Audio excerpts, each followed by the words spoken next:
자, 이거는 이제 또 우리 앞에서 문수보살님, 보현보살님 봤는데 이번에는 간센보살님이에요. 자비의 화신이라 그러죠. 우리가 자비심의 아주 상징적인 보살님입니다. 보시면 타인의 아픔과 괴로움에 대한 붓다의 민감성은 뭐 이건 간센보살님도 마찬가지예요. 붓다나 민감성은 중생의 민감성과 비교하면 머리카락이 눈동자 위에 있는 것과 손바닥 위에 있는 것의 차이와 같다 그랬어요. 예, 여러분 상상해 보세요. 머리카락이 눈 안에 있을 때하고 내 손바닥에 있을 때 어때요? 엄청 다르죠. 머리카락이 눈 안에 있다면 이 눈썹이 가끔 들어가면 거의 정상적으로 그 순간에 기능이 안 되죠. 눈썹을 끄집어내야 될 거. 그 정도로 똑같은 우리가 일반 중생은 그만큼 둔감하다는 거예요. 타자에게 둔감하기 때문에 무슨 일이 일어나죠? 잔인해질 수 있는 거예요. 거칠 수 있는 거예요. 우리가 고통에 민감해야 된다는 게 굉장히 중요한 말입니다. 사실은 우리가 갑질을 할 수 있고 상대를 괴롭힐 수 있는 건 사실은 고통에 대한 뭐예요? 민감성이 떨어져서 그래요. 상대가 고통하는 걸 우리가 잘 감지한다면 어찌 괴로움을 주겠어요. 아는 것 같지만 우리는 사실은 잘 모를 때가 많습니다. 그래서 잠깐만 여기에 대해 조금 더 보태드리면 사성제에서 왜 이 고통에 대한 거룩한 진리라는 표현을 썼나. 부처님이 맨 처음에 깨달음을 이루시고 나서 최초로 설법하신 내용이 사성제다. 이건 누구나 다 알아요. 다 아는데 이걸 개념적으로 알아야 되는 게 아니고 교리로 우리가 공부할 것은 아니에요. 실제 우리의 삶 속에서 고통에 대한 나의 고통이든 내 고통에 내가 둔감해도 나에게 잔인해질 수 있고요. 타자의 고통에 둔감해도 타자에게 잔인해질 수 있어요. 거칠고. 그래서 우리가 사람들이 살아있는 우리 존재하는 이 모든 이 중생들이 생명이 있는 모든 존재들이 그들이 아파하고 고통하는 것에 대해서 우리가 공감할 때 그럴 때 우리는 훨씬 친절하고 부드럽고 연민심을 낼 수가 있어요. 그래서 사실은 자비심을 증장시키는 데 있어서 가장 근본적인 거는 바로 고통에 대한 민감성입니다. 고제예요. 거룩한 고통에 대해서 우리가 아는 거, 통찰하는 거. 이것이 사성제에서 첫 번째 고제에 대한 진리입니다. 네. 다음 질문 볼까요? 어떻게 타인의 아픔과 괴로움에 대한 민감성을 배양할 수 있을까요? 그랬어요. 마음 챙김이에요. 알아차리는 거죠. 자각을 하는 게 중요합니다. 둔감 반대가 되겠어요. 그 왜 마음 챙김이 중요한가? 우리가 일반적으로 우리가 여러분이 살면서 어때요?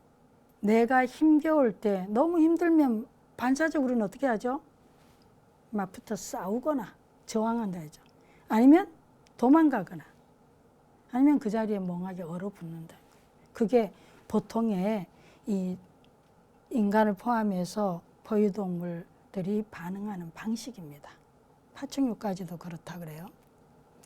그래서 이렇게 우리가 그런 어떤 위협이 왔을 때 우리가 신체적인 위협이 왔을 때도 그렇지만 뭐요?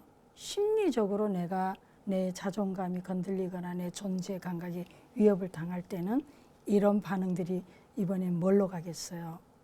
굉장히 우리가 이 자기 비난으로 이 싸우는 거 있죠? 이거는 이런 싸우는 반응들은 이제 이것이 타자를 비난하거나 나를 비난하거나 해피 반응은 도망가는 건 어떻게 되냐? 이건 완전히 그냥 억압하는 하나 얼어붙어 버리는 반응들은 이게 내 안을 내면을 하게 되면 내가 내 문제에 몰입해서 계속 곱씹고 이러면서 여러 가지 심리적인 문제를 유발합니다. 그래서 이 모든 거 여기에서 굉장히 중요한 게 민감성을 고통을 일으킨 데는 마음 챙김이 중요하다. 있는 그대로 마음 챙김한다는 것은 우리가 어떤 경험이 있을 때 여러 가지 경험에 대해서 그걸 싸우거나 도망가거나 얼어붙는 게 아니라 그 자리에서 뭐예요? 직면하고 그리고 있는 그대로를 알아차리고 수용하는 것을 의미합니다. 또 뒤에 가면서 계속 설명이 나와요. 그러니까 마음 챙김이 뭔가요? 제가 이거는 뭐 질문이 순서대로 일어난 건 아니고 저 나름으로 그냥 학생들이 질문한 걸 그냥 한번 이렇게 배치해 봤어요. 자, 마음챙김이란 건 저보다 이 초감 트루파라는 분이 마음챙김에 대해서 굉장히 묘사를 잘해놔서 제가 한번 그대로 표현해 봤습니다. 모든 행위의 세부 사항에 주의를 기울이는 것을 의미한다. 마음챙김이 커지고 확장되면 몸과 마음뿐만 아니라 자신을 둘러싼 환경에 대해서 더 많이 자각하게 된다. 당연히 그렇겠죠. 자신의 고통과 즐거움을 자각하고 자신에 대한 공감과 친절함을 발달시키게 된다. 마음챙김은 또 그로 인해서 타인의 아픔과 괴로움을 이해할 수 있고 볼 수 있게 된다. 예, 내가 힘겨울 때 싸우거나 도망가거나 얼어붙어 버리면 못 보죠. 나의 아픔도 못 보고 타자의 아픔도 못 보고.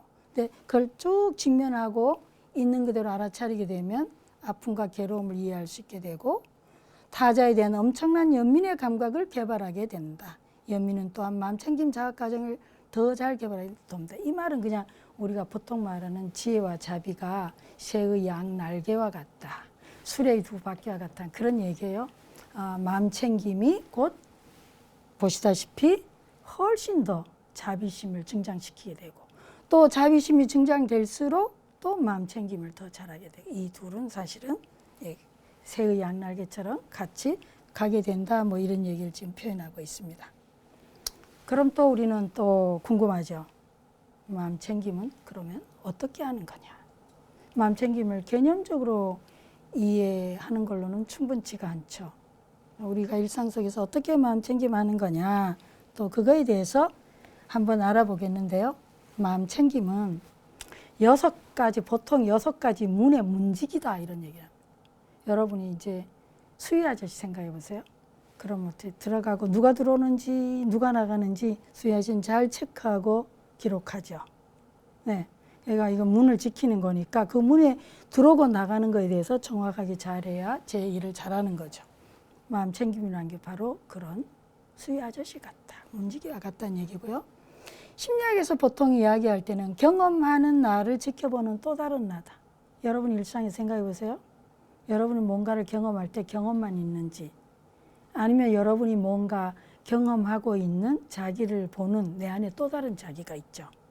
여러분이 뭐 말을 하고 있을 때 그냥 온전히 몰입해서 말을 하기도 하지만 말하는 자기를 볼 때가 있잖아요. 행동하는 자기를 볼 때가 있어요. 그 얘기인데 한번 실제로 한번 보겠습니다. 실습을 해볼까요? 자, 딱 놓으시고 또 다시 한번 마음챙김 실습을 하겠습니다. 아주 간단해요. 자, 허리 세우시고 요건 아주 척추를 반듯하게 세우는 게 굉장히 중요합니다. 눈 감으시고 심호흡을 해봅니다. 편안하고 자연스럽게 숨을 들이쉬고 내쉬어 봅니다. 여러분의 주의를 여러분의 배꼽 아래로 가져가셔서 숨을 들이쉬고 내쉴 때 여러분의 아랫배가 불러오고 또 꺼지는 것을 알아차려 봅니다. 지금 여러분들이 또 의자에 앉아 계시는데 주의를 여러분의 엉덩이로 가져가셔서요. 여러분의 엉덩이와 의자가 맞닿고 있는 그 부분을 한번 자각해 보세요. 딱딱한가? 따뜻한가? 부드러운가? 여러분의 엉덩이와 여러분의 의자가 맞닿고 있는 그 부위의 그 감각을 한번 알아차려 봅니다. 자, 이번에는 부드럽게 눈을 뜨시고요. 그냥 뭐 억지로 뭔가를 보려고 하지 말고 그냥 보여지는 것을 바라보세요. 자, 눈을 뜨시고 부드럽게 보여지는 것을 봅니다. 억지로 보려고 하지 않습니다. 그냥 보여지는 걸 봅니다. 수동적으로. 이걸 수동적 주의 집중이랍니다. 자, 고개를 한번 천천히 돌려서 주변을 보세요. 천천히 그냥 눈으로 들어오는 것을 그냥 봅니다. 천천히 고개를 돌리시면서 보여지는 것을 봅니다. 네. 자, 이번에는 주의를 여러분의 귀로 가져가셔서요. 여러분의 귀에서 들려오는 소리를 그냥 들어봅니다. 네, 눈을 감으셔도 괜찮습니다.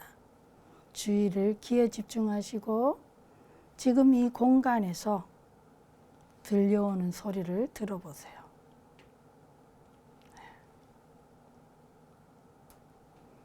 이번엔 주의를 여러분의 입 안으로 가져가.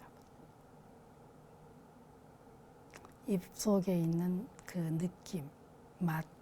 방금 점심 식사 후에 오는 그 맛을 또 한번 어떤 맛이 있는지 느껴봅니다. 자, 천천히 손을 들어서 여러분의 코끝으로 가져가셔서 냄새도 한번 맡아봅니다.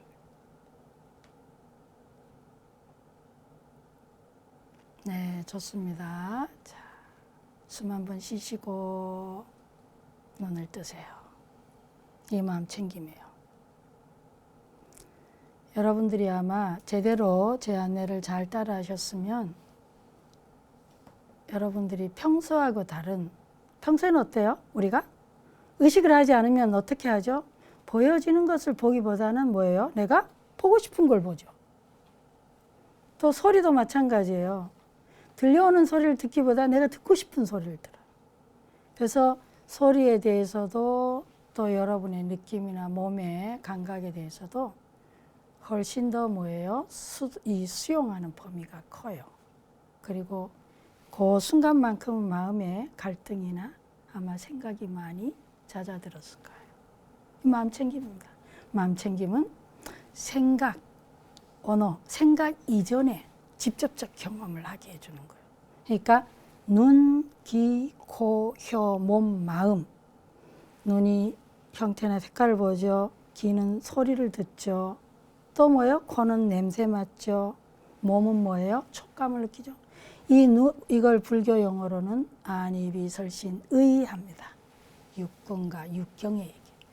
색성양 미촉법이 촉했을 때 그때 그 찰나에 우리가 알아차림을 하는 걸 얘기합니다. 그때 그 순간에 우리의 눈, 귀, 코, 혀, 몸, 마음의 색성향 미촉법이 육근과 육경이 만나졌을 때 일어나는 그 감각, 그걸 마음챙김이라고 해요.